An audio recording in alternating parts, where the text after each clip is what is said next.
aspirateur, donc dès qu'il y a un poisson qui tombe, elle va tout manger. Donc ce sont les tortues qui mangent bien plus que les requins.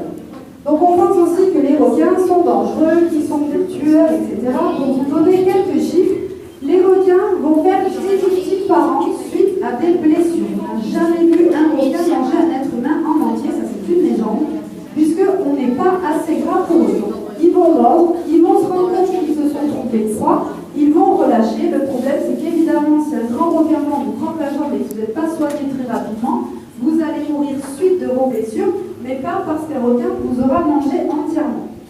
A l'inverse, le plus grand prédateur, que ça soit sur terre ou en mer, d'après vous, c'est qui? Alors la baleine, elle ne vit pas sur la terre. C'est le même en mer et sur la terre. Est-ce que quelqu'un a une idée? C'est pas un crocodile. Non plus, ça a 2 jambes et 2 bras.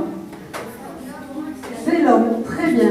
Le plus grand prédateur en mer et sur la terre, malheureusement, c'est l'homme.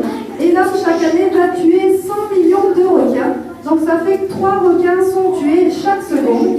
Et dans ces 100 millions, il y a la plupart des requins qui vont être tués uniquement pour leurs ailerons. Donc le but de cette pêche, c'est de pêcher le requin, de leur couper les ailerons et de le relâcher encore vivant en mer parce que leur corps